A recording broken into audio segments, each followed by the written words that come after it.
Welcome to I dream. నా పేరు Lumbini. Present మనం సికింద్రాబాద్లో ఉన్నాము. Sanjeevan Netralaya best ayurvedic eye hospital.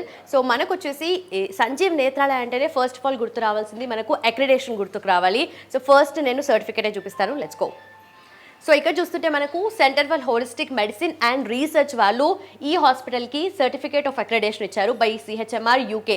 So this is the greatest achievement అని చెప్పుకోవాలి. అండ్ 26 ఇయర్స్గా వీళ్ళు సర్వీస్ చేస్తూ ఉన్నారు.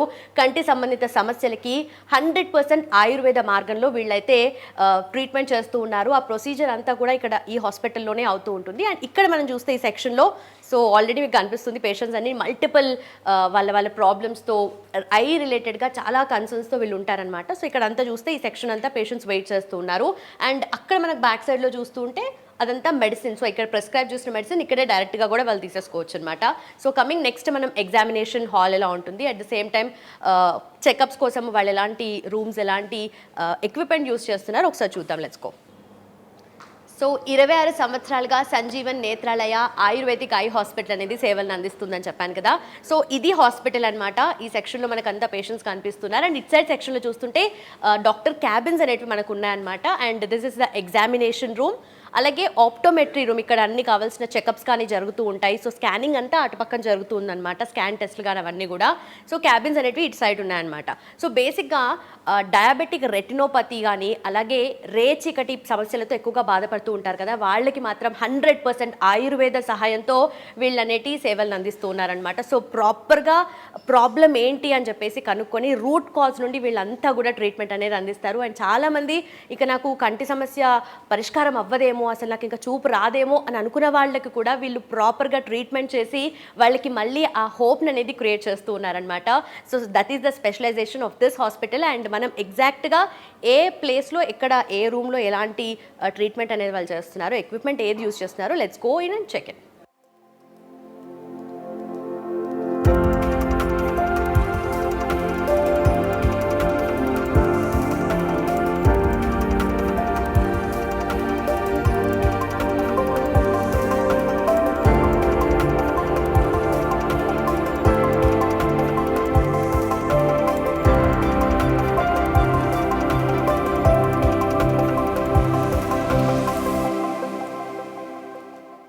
ఈరోజు మనతో పాటు ఉన్నారు డాక్టర్ శిల్ప గారు, సంజీవన్ నేత్రాలయ అండి. ఆవిడతో మాట్లాడదాం. మ్యామ్ నమస్తే. నమస్తే అండి. ఎలా ఉన్నారు? బాగున్నాను. So first of all 26+ years నుండి రన్ చేస్తూ ఉన్నారు ఈ హాస్పిటల్ని. అలోపతిలో ప్రతిదానికి ట్రీట్మెంట్ ఉంటుంది అని అది అందరికీ తెలిసిన విషయం. కాకపోతే ఐ రిలేటెడ్గా వాటికి కానీ ప్రాపర్గా ట్రీట్మెంట్ అనేది లేదు. సో ఫస్ట్ ఆఫ్ ఆల్ మేజర్గా ఎలాంటి ఇష్యూస్ని మీరు అడ్రస్ చేస్తూ ఉంటారు అండ్ పేషెంట్ సక్సెస్ స్టోరీస్ ఎలా ఉంటాయి మీ దగ్గర? బేసిక్గా ఇప్పుడు చూస్తే మనం కంటిలో ఎన్నో సమస్యలు ఉన్నాయి, వాటి వల్ల మనకి చూపు అనేది తగ్గుతూ వస్తుంది. దాంట్లో ముఖ్యంగా మనం చూస్తే రెటినా అంటే ఒక లైట్ సెన్సిటివ్ పార్ట్ ఐది. ఎక్కడైతే డిసీజెస్ ఫామ్ అవుతాయి వాటికైతే సరిగ్గా ట్రీట్మెంట్ అనేది లేదు. అలాంటి రెటినల్ అన్ని డిసీజెస్కి మనం ఇక్కడ ట్రీట్మెంట్ ఇస్తాం. లైక్ ఇప్పుడు డయాబెటీస్ వల్ల వచ్చే డయాబెటిక్ రెటినోపతి, దాంతోపాటు ఇన్హెరిటెడ్ కొన్ని రెటినల్ డిసీజెస్ ఉంటాయి. వాటిలో మనం చూస్తే రెటినైటిస్ పిగ్మెంటోసా, హెరిడోమాక్యులర్ డీజనరేషన్, అలాగే వయసుతో వచ్చే కొన్ని సమస్యలు వాటిని ఏఆర్ఎండి అంటే ఏజ్ రిలేటెడ్ మ్యాక్యులర్ డీజనరేషన్స్ అంటారు. వీటి వల్ల వచ్చే కంటి సమస్యలు వీటన్నిటికీ మనం ఇక్కడ చాలా బాగా ట్రీట్మెంట్ అనేది ఇస్తాము. అండ్ దాంతోపాటు కొన్ని గ్లూకోమా సమస్యలు, గ్లూకోమా అంటే నీటి కాసులు అని అంటాము, వాటిలలో కూడా చూపు బాగా అంటే second leading cause of blindness అని మనం అనొచ్చు గ్లూకోమాని. ఆ గ్లూకోమాకి కూడా మనం ఇక్కడ ట్రీట్మెంట్ అనేది ఇస్తాము. ఓకే. సో మీరు మెన్షన్ చేసిన దాంట్లో రెటినా అనేది చాలా ఎక్కువసార్లు వినిపించింది. అండ్ చాలా మందికి రెటినా అంటే ఏంటి అనేది, కంటి సంబంధిత సమస్యలు రెటినా నుండి వస్తూ ఉంటాయని అర్థం అవుతుంది, but what exactly is retina అనేది తెలీదు. సో వాళ్ళ కోసం ఒకసారి చెప్తారా? యాక్చువల్లీ రెటినా అంటే ఒక light sensitive layer which is at the back of the I, అంటే ఐ బ్యాక్ సైడ్లో ఏదైతే ఉంటుంది దాన్ని మనం రెటినా అంటాము. అంటే ఇప్పుడు మనం ఏదైనా ఆబ్జెక్ట్ చూడాలి అంటే దాని ఇమేజ్ అనేది ఏ పార్ట్ పైన అయితే వస్తుందో దాన్నే మనం రెటినా అంటాము. It is like a screen అనొచ్చు. ఆ స్క్రీన్ ఎంత బాగుంటుంది మన విజన్ అనేది అంత బాగు అనేది ఉంటుంది. ఈ రెటినాలో వచ్చే ప్రాబ్లమ్స్కే ప్రాపర్గా ట్రీట్మెంట్ అనేది ఎక్కడ లేదు. అయితే వాటిని మనం ఇక్కడ ట్రీట్ చేసుకుంటాం. ఓకే, సో ఈ రెటినాకి ఎక్కువగా రెటినల్ జెనెటిక్ డిసీజెస్ అనేవి వస్తూ ఉంటాయి కదా, సో వాటికి ఎలా వస్తూ ఉంటాయి అండ్ ఏ డిసీజెస్ వస్తాయి మ్యామ్? బేసిక్గా ఇప్పుడు మనం చూస్తే రెటినాల్లో కొన్ని రెటినల్ జెనెటిక్ డిసీజెస్ అంటే ఇన్హెరిటెడ్ రెటినల్ జెనెటిక్ డిసీజెస్ కూడా అంటాం దీన్ని మనము. వీటిలో ఎన్ని డిసీజెస్ ఉన్నాయి, దేంట్లోనైతే మెయిన్గా జీన్ మ్యూటేషన్ వల్ల కొన్ని డిసీజెస్ వస్తాయి. వాటిలో ముఖ్యంగా మనం చూస్తే ఆర్పి రేచికటి అంటాం మనం దాన్ని, రెటినైటిస్ పిగ్మెంటోసా అంటాము. ఇది ముఖ్యంగా మనకు కనబడుతుంది. దాంతోపాటు కొన్ని హెరిడోమాక్యులర్ డీజనరేషన్ అని అనొచ్చు, మనం లేబర్స్ డిసీజ్ అని అనొచ్చు. దాంతోపాటు కొన్ని rod cone dystrophy, only rod dystrophy, either are only cone dystrophy, అంటే వీటిని అయితే మనం చూస్తాం కదా కలర్ బ్లైండ్నెస్, మీరు వినే ఉండొచ్చు. ఆ కలర్ బ్లైండ్నెస్ కూడా ఒక ఇన్హెరిటెడ్ రెటినల్ డిసీజే. ఇలాంటి అన్నిటికీ కూడా మనం ఇక్కడ ట్రీట్మెంట్ అనేది ఇస్తాము. ఓకే, సో కలర్ బ్లైండ్నెస్ అనేది కంప్లీట్గా జెనెటిక్ డిసార్డర్ అనుకోవచ్చు. It is a genetic disease. Okay okay, so మన 2 తెలుగు రాష్ట్రాల్లో కూడా రేచీకటి నుండి బాధపడే వాళ్ళు చాలా మంది ఉంటారు అని విన్నాము. సో ఇక్కడ వాళ్ళకి ఎలాంటి ట్రీట్మెంట్ ఇస్తూ ఉంటారు? బేసిక్గా ఇప్పుడు మనం రేచీకటి ఎప్పుడైతే వింటామో ఇది ఒక genetic disorder as I said. దీంట్లో ముఖ్యంగా ఏంటంటే మేనరికం పల్లీలు, మీరు అన్నట్టు మన ఈ 2 స్టేట్స్ ఎక్కువ ఉంటాయి, వాటి వల్ల కూడా ఇది వస్తుంది, ఇన్హెరిటెడ్ డిసీజ్ అన్నట్టు. ఈ రేచికటి అంటే ఏంటి అంటే, ఈ రేచికటిలో ఎలా అయితే పేరు ఉంది దీంట్లో ఫస్ట్ నైట్ విజన్ అనేది ఎఫెక్ట్ అవుతుంది, అంటే రాత్రులు ఫస్ట్ ఎఫెక్ట్ అవ్వడం అనేది ఉంటుంది. అట్ దిస్ కొంచెం ఇది ప్రోగ్రెసివ్ డిసీజ్ అన్నట్టు. ఎలా ఇది ప్రోగ్రెస్ అవుతుంది అలా రాత్రితో పాటు డే కూడా ఎఫెక్ట్ అవ్వడం స్టార్ట్ అవుతుంది. అంటే దీంట్లో చూస్తే మనం బేసిక్గా ఈ రెటినాలో కొన్ని సెల్స్ ఉంటాయి, పెరిఫెర్లో ఉండే సెల్స్ని మనం రాడ్ సెల్స్ అంటాము, అండ్ ఏవైతే సెంటర్లో ఉంటాయి వీటిని మనం కోన్ సెల్స్ అంటాము. అయితే ఈ రాడ్ సెల్స్ అనేవి మనకి నైట్ విజన్కి రెస్పాన్సిబుల్, అండ్ ఆ పెరిఫెరీ నుంచి మనం ఎలా సెంటర్కి వస్తామో అలా కోన్ సెల్స్ ఉంటాయి. ఆ కోన్ సెల్స్ అనేవి మనకి డే విజన్కి, కలర్ విజన్కి అవసరం అన్నట్టు. అయితే ఈ రెటినైటిస్ పిగ్మెంటోసాలో ఎప్పుడైతే రాడ్స్ ఎఫెక్ట్ అవ్వడం స్టార్ట్ అవుతుంది అప్పుడు నైట్ విజన్ అనేది తగ్గుతూ వస్తుంది. Night vision at the same time peripheral vision తగ్గుతూ వస్తుంది. అది ప్రోగ్రెసివ్గా ఉంటుంది కాబట్టి ఎలా ప్రోగ్రెస్ అవుతుంది ఆ టైంలో డే విజన్ కూడా ఎఫెక్ట్ అవుతుంది. ఇలా కంప్లీట్గా బ్లైండ్నెస్ కూడా వచ్చే ఛాన్సెస్ ఉన్నాయి వీటిలో. ఎలా బాగా ప్రోగ్రెస్ అవుతుంది అలా అది కంప్లీట్ బ్లైండ్నెస్లో కూడా కన్వర్ట్ అవ్వచ్చు. Okay, so first of all RP రేచీకటి అంటే ఎర్లీ సైన్స్ ఏమన్నా ఉంటాయి, ఎందుకంటే ఒక డేలోనే రాదు కదా? ఎస్, బేసిక్గా చూస్తే దీంట్లో first peripheral vision and night vision effect అవుతుంది. ఆ ఎక్స్ట్రీమ్ పెరిఫెరల్ విజన్ మనకు అంతగా అవసరం ఉండదు కాబట్టి మనం ఎర్లీగా దీన్ని డయాగ్నోస్ చేయలేము. కానీ ఎవరి ఫ్యామిలీలోనైతే ఇది రన్ అవుతుంది వాళ్ళు మాత్రం కంపల్సరీగా ఒక 7 generations back generations and forward generations కూడా ఎఫెక్ట్ అవ్వచ్చు దీనివల్ల. ఫస్ట్ రెటినా చెకప్ అనేది చేసుకోవాలి. రెటినా చెకప్ చేసుకున్నాక మనకి తెలుస్తుంది ఇది ఏ ప్రాబ్లం అనేది. ఓకే ఓకే, సో ఆల్రెడీ ఫ్యామిలీలో ఎవరికన్నా ఉంటే ఇంకా జాగ్రత్తగా ఉండాలి. చాలా జాగ్రత్తగా ఉండాలి అది, ఎందుకంటే అది క్యారీ అవుతుంది జనరేషన్ టు జనరేషన్. అందుకు సో సిమ్టమ్స్ ఏముంటాయి? దీంట్లో ఫస్ట్ అయితే నైట్ విజన్ ఎఫెక్ట్ అవుతుంది, అండ్ ప్రోగ్రెషన్ అయ్యేసరికి కొంచెం పెరిఫెరల్ విజన్, స్పెషల్గా మనం చెప్పాలి అంటే టనెల్ విజన్ అనొచ్చు. ఒక టనెల్లో కొంచెం చూస్తే ఎలా ఉంటుంది అలా ఉంటుంది టనెల్ విజన్. అండ్ ఎలా ప్రోగ్రెషన్ పెరుగుతుందో అలా మళ్ళీ డే విజన్, నైట్ విజన్ రెండు ఎఫెక్ట్ అవుతాయి. కలర్స్లో ఎఫెక్ట్ అవుతుంది, స్పెషల్గా కలర్స్లో కూడా రెడ్ అండ్ గ్రీన్కి ఎక్కువ ఎఫెక్ట్ అవుతుంది. అండ్ సిగ్నల్స్ అవి వాళ్ళు సరిగ్గా ఐడెంటిఫై చేయలేరు, అలా మొత్తం విజన్ కూడా ఎఫెక్ట్ అయ్యే ఛాన్సెస్ ఉంటాయి. ఓకే, సో దీనికి ట్రీట్మెంట్ ఎలా ఉంటుంది?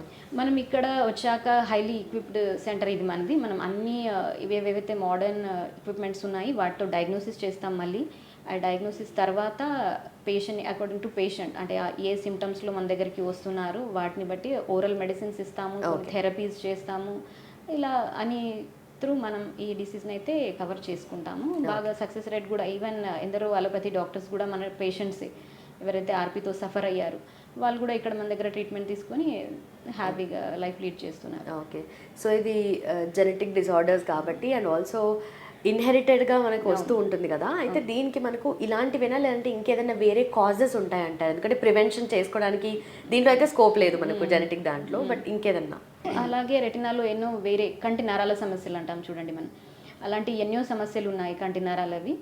కంటి నరాల సమస్యని మనం ఆప్టిక్ అట్రోపీస్ అని అంటాం. ఆప్టిక్ అట్రోపీ వేరియస్ రీజన్స్ వల్ల వస్తుంది. కొందరికి ఎలా అంటే ఏదైనా ఇంజురీ తర్వాత ఆప్టిక్ అట్రోపీ అవుతుంది, కొందరికి కొన్ని డిసీజెస్ తర్వాత అంటే హై గ్రేడ్ ఫీవర్, ఏదైనా ఇన్ఫెక్షన్స్ వచ్చిన తర్వాత ఆప్టిక్ అట్రోపీస్ అనేవి వస్తాయి, అంటే ఆప్టిక్ న్యూరైటిస్ అవి అయిన తర్వాత లేకపోతే ఇప్పుడు మనం చూస్తే మెయిన్గా ఒక డిసీజ్ ఉంది గ్లాకోమా అనేది, నీటి కాసులు, వాటిలలో కూడా ఆప్టిక్ నర్వ్ ఎఫెక్ట్ అయ్యి విజన్ అనేది డ్యామేజ్ అవుతూ ఉంటుంది. Okay okay. సో ఈ గ్లాకోమా అనేది నీటి గాసుల సమస్య ఎంతమందికి, అంటే ఎంత రేర్గా వస్తుందా లేదంటే ఎలా వస్తుంది ఈ సమస్య? ఈ గ్లాకోమాలో ఏంటంటే మన ఐలో ఒక ప్రెషర్, ఇంట్రాక్యులర్ ప్రెషర్ అని అంటాము, that should be like 10 to 20 మధ్యలో ఉంటే, 10 to 20 mm of Hg is the normal range. ఈ మధ్యలో ఉంటే ఏ ప్రాబ్లం రాదు.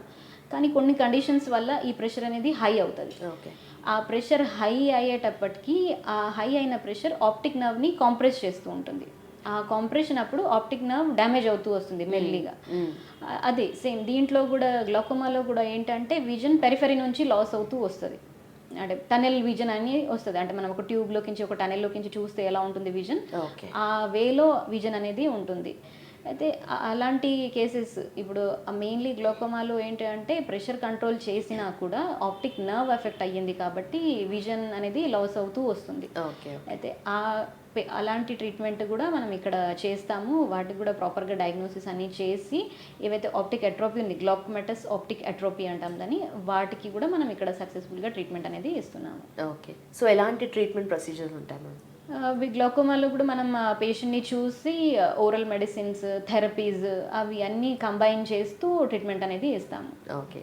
అండ్ మోస్ట్ ఇంపార్టెంట్లీ మీరు చెప్పినట్టుగా ఆప్టిక్ నర్వ్ ఎఫెక్ట్ అయ్యే దాని గురించి, సో దాని నుండి ఎలాంటి డిసీజెస్ మనకు డెవలప్ అవుతూ ఉంటాయి? వేరియస్ రీజన్స్ వల్ల అవుతుంది.